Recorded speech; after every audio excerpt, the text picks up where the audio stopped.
And this works in my mind, like a green shift knob looks really good, but a lot of things work in my mind that don't work well in reality. My wife is already like, you have too much junk. But honey, it's usable in the future. And I'll be honest, they were cheap. Totally lame, I need my F-boy shift knob.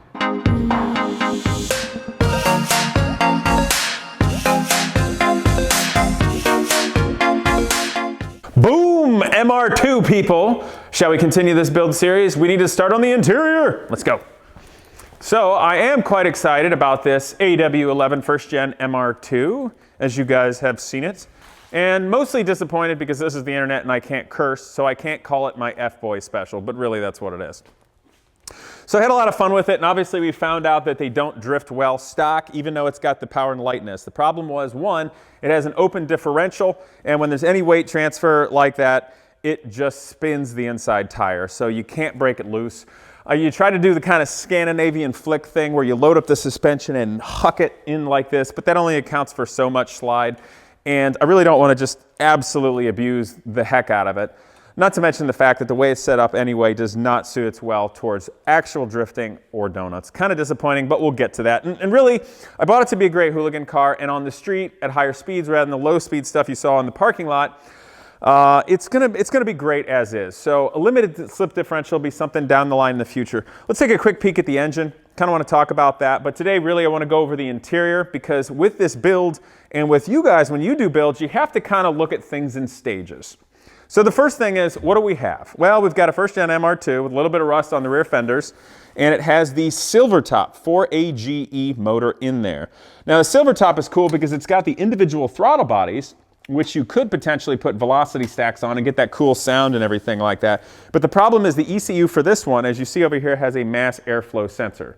So all the air that goes into the engine through the throttle body still has to go through this, which has a barn door affair and is somewhat restrictive. The blacktop motor will make a little bit more peak horsepower, partially because of the flow, and it's a little later and whatnot, which is nice. But really, the reason you'd want to do individual throttle bodies and the open velocity stacks is it looks cool and it sounds cool, and that's the reason I would want to. However, with the build, discretion is always the better part of valor. Anybody can spend way too much money on any car. So for me, this engine is already running reasonably well. Like I need to do tuning. It's doing some kind of funky high idling and whatnot. So I'll go over it. And there's lots of wires that are not connected to things properly. So I really got to go through this and maybe move the battery. So when it's time to make it run right, first stage, get it running well. Get wires and things accounted for and positioned right. If it needs the belts changed, change the belts. If it needs hoses and things, change them. Make sure it's in good running, solid order. That's a first and foremost kind of thing. The other aspect, if you remember how loud it is, it has tubular headers with a 90-degree bend and a catalytic converter on it. That's it. There's no exhaust system or muffler here. Now with the car, and you can stay there, but I'll show it to you. With the car, I did get a pretty decent stock muffler here, which I think will bolt on. But this is dumb, and I don't want to put it on the car, even though it would totally work and I could just bolt it on. If I was driving this as an everyday car, I probably would just bolt it on because I've got it and I don't have to buy it and it's going to work just fine. But I like that it's loud, but at the same time too, if I want to like meet up with people and go on like a long road trip to some import meet or something, it's a little too loud, and you know, like it's fun to be a hooligan, but you don't need to draw more attention than you need to from law enforcement individuals. So some mufflers make sense, and I'm cheap, but I want a really good car, and that's what this build is about. So like, can you guys and me build an amazing MR2 on the cheap? So check this out. I had these sitting outside. I basically threw them away. These are the mufflers off the Ducati build I did, the 900 SS from the 90s. And I got laid down, so one of them's got some rash. Where is it? Yeah, it's rashed a little bit, but they work just fine. So here's what I'm thinking. Check this out. So there's some tips here, and they're straight, and I can do whatever I want. So you could probably put one on there, and it would work well. It's basically glass packing straight through, and it's got a decent diameter because it doesn't make that much horsepower. But what I figured is, check this out. This is kind of cool. First of all, I got to take these pegs off, right? I'll unbolt them, and it's got these mounts already built in. But if I put them together like this, where basically I would weld a bracket or fabricate a bracket to hold them here, if you notice these tips on the back, if you orient them like that, will bend upward. So that's kind of cool because that's where they could come out. But then even more importantly, the stainless steel tubes that I cut, they intersect. So I can cut them to intersect I can weld them together with a collector that will fit where the exhaust comes out on that, and I can put a little, like a racing catalytic converter on, and then these will come out, and if the end of the car is right here, heck, I just made my own custom exhaust system with 2 Ducati mufflers. They look perfectly good, and I'll have, you know, whatever the price of a little bit of tubing is, unless I can find some. And I've got some steel laying around, so basically I got to make a really cool and good-looking exhaust system for nothing, for my junk parts for my laid-down motorcycle build. So I just want to show you guys that, and the reason why sometimes it's nice to keep parts around, like don't be a hoarder because your wife will hate you. And my wife is already like, you have too much junk. But honey, it's usable in the future. So anyway, I'm glad I kept that, but I really was kind of throwing it away. I just happened to find it out in the trash. So yeah, okay, so that's going to be good, trash. But seats, okay? So the interior on this is pretty nice.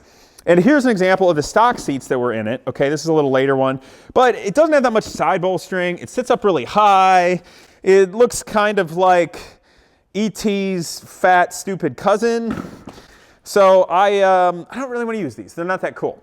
But the thing is, I wanted to get some cool race seats for side bolstering, and I wanted to sit lower. And with racing seats, you can spend a fortune. But the problem is there's so many seats out there. How do you know what's quality? I mean, there's like Momo, Sparco, Bride, NRG, and a bunch of other crap that's really expensive that who knows what it is. So here's what I bought. Got them off eBay. These are NRGs. I'm not sponsored by them, okay? I'm just showing you guys. And I'll be honest, they were cheap. Both of these seats with brackets and hardware shipped to my door, and they got there in a few days, was like less than 400 bucks, which is really good because it's a big box that comes in one. So less than 200 bucks a pop, effectively. And frankly, they're quite nice. They're fiberglass construction. I doubt they're FIA rated or anything like that. Doesn't mean they're not good racing seats. I mean, frankly, I'd put these in a race car and use them. Might depend on the race car. But honestly, I'm perfectly happy with these. They're good. It has a simple covering that just goes over, but the padding is nice, and this comes off with Velcro, mind you, right? So that's the bottom of the seat, and you can put a 5th point in here, harness, right? And you could modify this if you need to, and all. But I'm actually really happy with the quality of the fabric in these, and also how stiff they are. And as far as weight, they're pretty light. So this is something that I think is useful for young people, and maybe like convincing your parents to let you do it too. But these seats were basically the cheapest racing seats I can get that were pretty cool. And honestly, this quality is great. I don't really need better seats. If you had a race car that's making like 800 horsepower and was really serious, okay, maybe you need a better seat that's a little stronger or safer or whatnot and fits you tighter. But for a street car, especially that, these are great. And there's no reason to spend more money. You can get them in black, and they also make ones that adjust, like that bend in the middle. But I didn't really care. I kind of liked the look of this. They were less expensive. So I just went for it. And I'm thinking about doing the Panda scheme, you know, where it's like white at the top, has the black fender flares, black bottom, still the gold wheels, which I got to make look nicer. And then the red interior, because honestly, this is my F-Boy car, and I just want to be a hooligan. So I also had to get a shift knob. I got green. Yes, and everyone's like, that doesn't match. Yes, it does. Green is analogous or complementary, I don't know. It's across the color wheel from red, so it looks good. You gotta have one thing that doesn't like match, but it matches. It's like, I don't know what it is. There's probably some art philosophy for that. So what I wanted to do is, and this works in my mind, like a green shift knob looks really good, but a lot of things work in my mind that don't work well in reality. So let's put one of these seats in, see how it fits. I did have to measure it, see how it compares, and what we're gonna have to do to actually put it in. Because it always seems easier than it actually is, I can tell you that. All right. So, come on over. Oh, and for all you 928 fans on the build, I will be doing a video really soon. It's just, I've been waiting on the upholstery forever. But I will be getting a video out, I think, later this week. Come on over. So I took that seat out, and the stock one, if you want to look at it real quick at the bottom, is still sitting on the stock seat tracks. The steel ones down there. Now what I saw people do with them is you can cut the top off of the seat tracks and use the original rails. You can come on back here. And here's where they mount, if you want to take a look. The stock seat rails bolt right in, right? And the sliders work. If I take the top part off of the sliders, I can make a template weld on some cross braces, and potentially bolt the new racing seats directly to that so they still move. So I think that's what I'm going to go for. Obviously, I want the seats to sit down low, but you kind of have to balance it. If the sliders make the seats sit up way too high and they look stupid, then that's no good. So we'll find out. But the first thing is just seeing how they actually physically fit, because the MR2 is a pretty little car. Okay, come on, here we go. All right, so if you take a look, you know, first of all, it sits in there crooked, and that's no good. It's got to be straight, obviously, with the axes. So the left side of the seat is going to have to go basically all the way up against the wall here. And if I want to use the stock seat belts, it's kind of a pain in the butt. And that's something you all need to know, because bucket seats with this high bolstering right here for your hips, when you use the stock seat belt, here's the problem with racing seats, okay? If you use these kind of bucket seats, this is not a real effective method to hold you in safely, because it's not up against your pelvis and tight. There's a lot going on here, and there's more of a potential for you to submarine. I'll be perfectly honest. So I will potentially leave these in, but for the reason of I'm a little bold and daring and whatnot and still ride motorcycles, but not because it's a good idea. In this circumstance with a seat like this, you really do want to put in racing belts, like at least a 4-point that properly go through these holes, because when they go through these holes, if you want to take a look, when you sit in it, then it can properly go around your pelvis and hold you in the way it's supposed to. And then, of course, you can have the shoulder harnesses. They're harder to get in and out of, and it looks really boy racer. But I'll be frank, a normal lap belt here on a racing bucket seat like this really is not effective.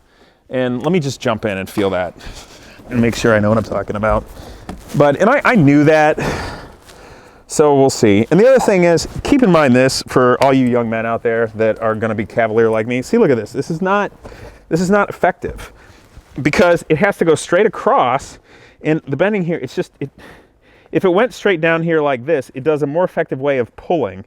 But if you are in a wreck, it's going to come out like this, and then it's going to squeeze the seat inward, and it's just not holding you as effectively. It's better than nothing, potentially, but if you have a passenger in the car, and you're being an idiot, and something happens, you know, you don't hurt your passenger because you're an idiot in putting something together, and then an idiot in driving. So if you want to go hurt yourself, and because you're an idiot and you cut some corners, hey, that's one thing. You already knew. That's your choice to make.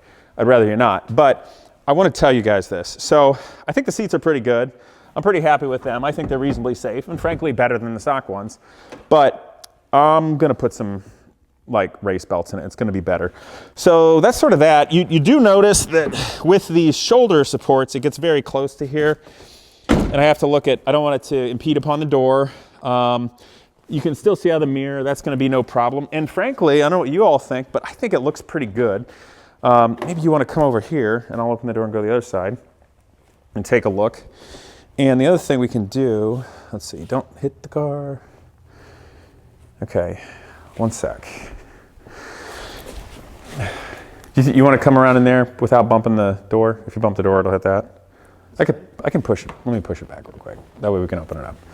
Okay, push. Push. Oh man, this is way easier to push than the Matmobile. Okay. That didn't help at all. What was I thinking? All right, let's try it the other way. Push the other way. Push, push, push. You know, the nice thing is you don't need that much horsepower when your car pushes that easy. Hooray! It's way better now. Okay, there's the wrench. All right, so let's look at this, the rest of it. So we'll compare some things here. So here's the stock seat, obviously. I'm going to hop in it. Now, the other reason why the stock seat kind of works with the seat belt, and I just want to really emphasize this for you all, because look, I know seat belts aren't that cool, but you know, it's kind of important. It also holds you in when you're doing performance stuff. So I'm also sitting up higher than I would here, which I can see well, but I'm also higher center of gravity, which is kind of lame. But because I'm higher, the seat belt is able to connect to me better. If I was down lower, it would be more straight across like it is over there. So that's something to keep in mind for the difference as well. So I do want to sit lower, probably. If I said at least an inch lower, I'd be happy, but it'd be nice to be like 2 or 3 inches lower. You want to get yourself down here to where you know, if you're actually racing and doing this, the truth of the matter is you don't really need to see what's directly ahead of you. I know that sounds crazy. As long as you can see there's a car there and like don't run into the car, that's all you need, because when you're turning, you're spotting apexes like there and there, etc. The big yellow Corvette has that huge hood scoop. There are times on the track I can't see what's directly ahead of me, but it doesn't matter because I already know there's no cars there because we're following it with what? They're not going to just magically exist. And then you hit apexes. 1930s racing airplanes, like what these patches are from, they had zero forward visibility. On the ground for sure, and zero forward visibility in the air. But it didn't matter because when they would bank and they would be turning constantly, you'd be looking out of the cockpit like that and you could see. So similar kind of thing. So I want to get down to where I can see visually well, but my center of gravity is low. But you want to be in a position to where you still have some bend to your arms the whole way around, because if you're straight arming it, you don't have good control. You need to have some bend. So you have to think about where your like body mechanics are, as well as pushing the pedals effectively if you're in a racing thing. You can kind of relax when you're on the street a little bit more, but if I really want to get racy, I'll put my seat up a little bit so I can be on it and think about all the shifting and body mechanics. Just something to remember. So this shift knob is a stock one. It looks kind of, yeah, it looks like something that would be in a store that I don't. What does this look like, cameraman? Okay, well anyway, so there's the stock one. It's totally lame. I need my F-boy shift knob. It already has the adapter on there. But I gotta be honest, this looks sweet. Casey, you could have got your gear shift pattern on it. You're right, I could have. But then if I take the silver top motor out with a 5-speed and get a black top with a 6-speed, then it would be wrong, and I would have to change my shift knob. I do have a boot coming, a black suede boot with red stitching, and I do have a new steering wheel coming because this steering wheel is cool, the Sparco, but it's old and not F-boy enough. And but what I am going to show you next time is the old suede on this, how to kind of refresh the suede so it's not just all matted down like this. But when I pick a shift knob, the other thing too is this is not very big in diameter. I think it's 1.5 inches to 1.75 inches max diameter. But you want something that you can actually wrap your hand around. Those big giant balls you see in muscle cars I think are stupid because it's like, yeah, I got a big ball for a shifter. Blah, blah, blah, blah, blah. You can't hold on to it. A smaller one like this is nice because you can flick it like faster, you know, and do like fingertip stuff that's faster and that you just can't do with those big balls. And muscle car guys are like, oh, I can shift just fine. No, your big stupid shift knob is dumb. Race cars have smaller ones. I can show you in that Indy car is a lot more similar to this. So this shift knob, I like it perfectly well. I get it whatever color anodized. I got it for $9 off eBay and it shipped right to me. So I just want to point that out to you guys of how you can get pretty quality stuff at a budget. So for this car, my exhaust effectively free because I had it, or you can scrounge around and build something cool. I think it's gonna be really neat. Shift knob was 10 bucks. The shift boot was cheap. We'll find out on that. The seats were $400 when they came with the tracks, and I'm gonna make a bracket with the original stock. And I got a steering wheel, you'll see. So all said and done for this car. And by the way, I'm gonna do fender flares, and I ordered some steel fender flares. So I got all 4 fender flares, whoops, for $100 off eBay. Now I'm gonna have to weld them, obviously. I'm gonna have to do paint, but the paint I can also show you guys how to do reasonably. But basically, this car was $2,500 with the silver top motor that's running well, and I'm gonna have to put some sweat equity and intelligence and love and making it right and wiring and stuff. But it runs well and it drives pretty well. The tires are okay. And so there's seats and all this. So, you know, honestly, I should have less than $400 in this car when it is all said and done, or $4,000 when it was all said and done. That gives me a $1,500 budget. Currently, I haven't even spent $500 of it. I'm still less than $3,000 with all these seats and everything. So, and that includes paint and everything else. So frankly, it's very likely I'll be able to build a really awesome street car, track car, F-boy special, whatever you want to call it, for frankly less than 3,500 bucks. That's if I do the labor myself on scuffing it, priming it, painting, and fixing it. But I hope you guys come back for the next episode with the MR2. Please comment with your thoughts. If you like something, you don't like something, if you have good suggestions as to what to do, I do read them and I do appreciate them. And I hope you're enjoying this. And I just think it's cool to be able to, one, have my first Japanese car, yes, but also share ways that you all can build something reasonably together. So please, I hope you'll share this and naturally like, comment, and of course subscribe. See you guys next time.